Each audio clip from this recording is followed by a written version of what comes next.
Hello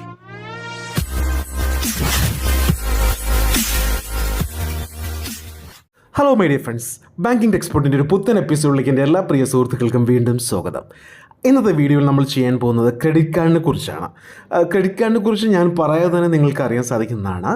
ഒരു ബാങ്കിൻ്റെ card അല്ലെങ്കിൽ ഒരു ബാങ്കിൻ്റെ എമൗണ്ട് ഇത്ര ക്രെഡിറ്റ് ലിമിറ്റ് നമ്മുടെ എലിജിബിലിറ്റി ബേസ് ചെയ്ത് നമുക്ക് തരും.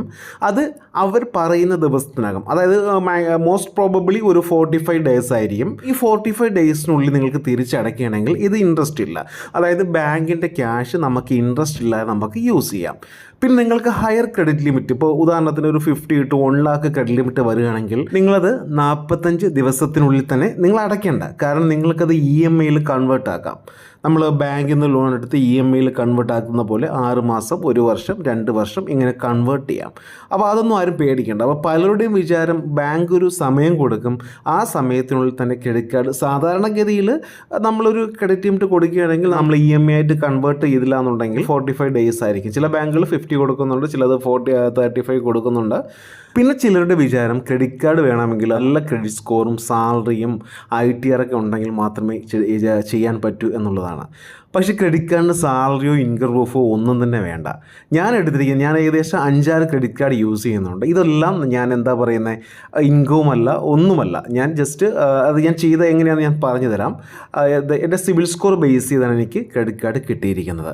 നിങ്ങൾക്കൊരു ആവറേജ് സിബിൽ സ്കോർ ഉണ്ടെങ്കിൽ, ഏകദേശം ഒരു 625 എബോവ് സിബിൽ സ്കോർ ഉണ്ടെങ്കിൽ നിങ്ങൾക്ക് തീർച്ചയായിട്ടും നിങ്ങൾക്ക് ക്രെഡിറ്റ് കാർഡ് കിട്ടും. ഏത് ബാങ്കിൻ്റെ ആയാലും, മീൻസ് ഏത് ബാങ്കിൻ്റെ ആയാലും എന്ന് വെച്ചാൽ ഓരോ ബാങ്കിനും ഓരോ എലിജിബിലിറ്റിയാണ് ക്രെഡിറ്റ് കാർഡിൻ്റെ. ഇപ്പോൾ നിങ്ങൾക്ക് ഇവിടെ കാണാം ഇൻഡസ്ഇൻഡ് ബാങ്കിൻ്റെ ക്രെഡിറ്റ് കാർഡ് ഓപ്ഷൻസ് എല്ലാം കാണാം. അതിൻ്റെ offer 0 joining free, 0 renewal fee ആണ്, buy 1 get 1 free. Book my ഷോയിൽ 1.5 റിവാർഡ്സ് പോയിൻറ്റ്, 100 രൂപ നിങ്ങൾ ചിലവാക്ക് സ്പെൻഡ് ചെയ്യുകയാണെങ്കിൽ 1.5 നിങ്ങൾക്ക് അതിൻ്റെ റിവാർഡ്സ് പോയിൻറ്റ് കിട്ടും.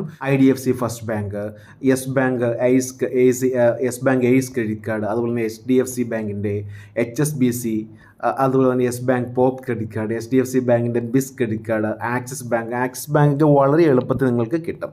പിന്നെ AU സ്മോൾ ഫിനാൻസ് ബാങ്കിൻ്റെ വേറൊരു variety of card, SBI BPCL credit card, അതുപോലെ തന്നെ ബജാജ് ഫിൻസർവിൻ്റെ card, American Express, Jupiter, CS ബാങ്കിൻ്റെ ക്രെഡിറ്റ് കാർഡ്, യെസ് ബാങ്കിൻ്റെ ക്രെഡിറ്റ് കാർഡ്, അത് വേറൊരു ടൈപ്പാണ്.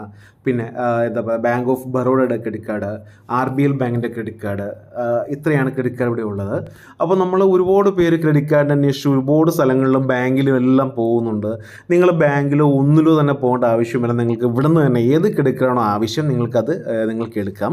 പിന്നെ ക്രെഡിറ്റ് കാർഡ് കയ്യിലുണ്ടെന്ന് പറഞ്ഞ് നമ്മൾ വാരി വലിച്ച് പർച്ചേസ് ചെയ്താലാണ് പണി കിട്ടുന്നത്. നമ്മുടെ ആവശ്യത്തിനനുസരിച്ച് യൂസ് ചെയ്യുക. ഇൻ കേസ് നിങ്ങൾക്ക് 1 ലക്ഷം രൂപ എടുത്ത് നിങ്ങൾക്കത് അടയ്ക്കാൻ പറ്റില്ല, 1,45,000 ദിവസത്തിനുള്ള ആർക്കും അടയ്ക്കാൻ പറ്റില്ല, അതൊരു യാഥാർത്ഥ്യമാണ്. നിങ്ങൾക്കത് EMIയിൽ കൺവേർട്ട് ചെയ്യാം. 1-2 വർഷമൊക്കെ നിങ്ങൾക്ക് കൺവേർട്ട് ചെയ്യാം. 1-2 വർഷമൊക്കെ കൺവേർട്ട് ചെയ്യുമ്പോൾ ഏകദേശം 5 രൂപ റേഞ്ചിലായിരിക്കും നിങ്ങൾക്ക് ആ ഒരു EMI വരുന്നത്.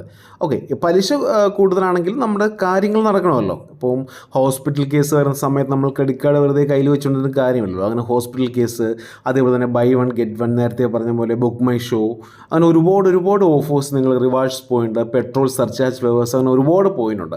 പ്രത്യേകിച്ച് നമുക്ക് ഈ ഒരു സമയത്ത് നമ്മൾ എന്തെങ്കിലും ഓഫർ ഉണ്ടെങ്കിൽ ആ ഓഫറിൽ ഞാൻ മുമ്പ് സൂപ്പർ മണി എന്നൊരു ഓപ്ഷൻ ചെയ്തായിരുന്നു.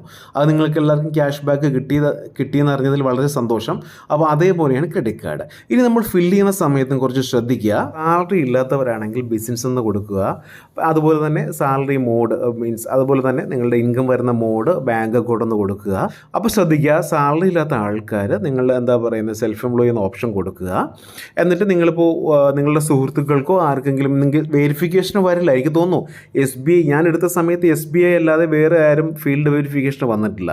അപ്പോൾ SBIക്കാർ വരുവാണെങ്കിൽ നിങ്ങളുടെ സുഹൃത്തുക്കൾക്കോ ആർക്കെങ്കിലും ഒരു ഷോപ്പ് ഉണ്ടെങ്കിൽ അവിടെ കയറി നിൽക്കുക, അല്ലെങ്കിൽ അവരോട് പറഞ്ഞു വെക്കുക, ഇങ്ങനെ വെരിഫിക്കേഷൻ ആൾ വരുന്ന സമയത്ത് എൻ്റെ കടയാണെന്ന് പറയണം വേണ്ടി പറയുക. അല്ലാന്നുണ്ടെങ്കിൽ മറ്റ് കാർഡ്സ് ആണെങ്കിൽ നിങ്ങൾ ജസ്റ്റ് അഡ്രസ്സ് അങ്ങ് കൊടുത്താൽ മാത്രം മതി, വേറെ ഒന്നും വേണ്ട. ഓക്കെ. പിന്നെ സാലറി, കുറച്ച് എലിജിബിലിറ്റി അവർക്കൊരു മാൻഡറ്ററി വേണം.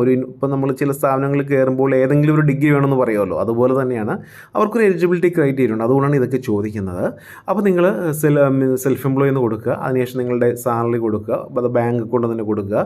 ഒരു ആനുവൽ സാലറിക്ക് ഏകദേശം വന്നിട്ട് ഒരു ഒരു 50,000 അല്ലെങ്കിൽ 40,000 മന്ത്ലി 40,000 ആകുമ്പോൾ ആനുവൽ സാലറി വന്നിട്ട് 4,80,000 5 ലക്ഷം ആ ഒരു റേഞ്ചിൽ കൊടുക്കുക. എന്തെങ്കിലും ഡൗട്ട് ഉണ്ടെങ്കിൽ നിങ്ങൾ എന്നോട് ചോദിക്കുക. അപ്പോൾ ക്രെഡിറ്റ് കാർഡ് മസ്റ്റായിട്ട് നിങ്ങൾ യൂസ് ചെയ്യുന്നെങ്കിൽ വളരെ ക്ലിയർ ആയിട്ട് ചെയ്യുക. വളരെ എന്താ പറയുക, നമുക്ക് ഉപയോഗപ്രദമായ ഒരുപാട് ഓഫേഴ്സ് അവൈലബിൾ ആണ്. അത് ഫുഡായാലും എയർപോർട്ട് ലോഞ്ച് ആക്സസ്, അതുപോലെ തന്നെ buy one get one free. ഇപ്പോൾ വലിയ മാളുകളിൽ നിന്ന് മേടിക്കുമ്പോൾ അതിൻ്റെ ഡിസ്കൗണ്ട്, ബ്രാൻഡഡ് ഷോറൂംസിൽ നിന്ന് മേടിക്കുമ്പോൾ അതിൻ്റെ ഡിസ്കൗണ്ട്, പിന്നെ സ്വിഗ്ഗി സൊമാറ്റോ ഫുഡ് ഓർഡർ ചെയ്യുമ്പോൾ അതിൻ്റേതായ ഡിസ്കൗണ്ട്, അങ്ങനെ പല നിങ്ങൾ ആ മാക്സിമം ഡിസ്കൗണ്ട് നിങ്ങൾ എന്താ പറയുന്നത് അത് യൂട്ടിലൈസ് ചെയ്യുക മാക്സിമം. പിന്നെ നമുക്ക് അത്യാവശ്യത്തിന് ക്രെഡിറ്റ് ലിമിറ്റ് നിങ്ങൾക്ക് വലിക്കാം. ഇപ്പോൾ 100 നിങ്ങളുടെ ക്രെഡിറ്റ് ലിമിറ്റ് 100 ആണെങ്കിൽ നിങ്ങളൊരു 90 വലിക്കുക. ഒരു 90 രൂപ വലിച്ചിട്ട് അപ്പോൾ അത് അടയ്ക്കാൻ പറ്റില്ല എന്നുണ്ടെങ്കിൽ, നിങ്ങൾക്ക് ഒരുമിച്ച് 45 ദിവസത്തിനുള്ളിൽ അടയ്ക്കാൻ പറ്റില്ല എന്നുണ്ടെങ്കിൽ അത് 1 വർഷത്തെ EMI ആക്കുക. ക്ലിയറായിട്ട് യൂസ് ചെയ്യുക. ഞാൻ ഇങ്ങനെയാണ് യൂസ് ചെയ്ത് പോകുന്നത്. അപ്പോൾ എന്തെങ്കിലും ഡൗട്ട് ഉണ്ടെങ്കിൽ എന്നെ വിളിക്കുക. വാട്സപ്പ് നമ്പർ ഞാൻ കൊടുത്തിരിക്കാം. ദയവായി വാട്സപ്പ് ചെയ്യാൻ ശ്രമിക്കുക. ഞാൻ ബാങ്കിലാണെങ്കിൽ കോൾ എടുക്കാൻ പറ്റില്ല, ഞാൻ സൈലൻ്റ് ആയിരിക്കും. അതുകൊണ്ടാണ് മാക്സിമം എന്താ പറയുന്നത് കോൾ എടുക്കാൻ പറ്റാത്തത്. അപ്പോൾ ഇന്നത്തെ വീഡിയോ എല്ലാവർക്കും ഇഷ്ടമായെന്ന് കരുതുന്നു. ഇഷ്ടമെങ്കിൽ ഷെയർ ചെയ്യുക, ലൈക്ക് ചെയ്യുക, സബ്സ്ക്രൈബ് ചെയ്യുക. Thank you for watching my video. Have A nice day.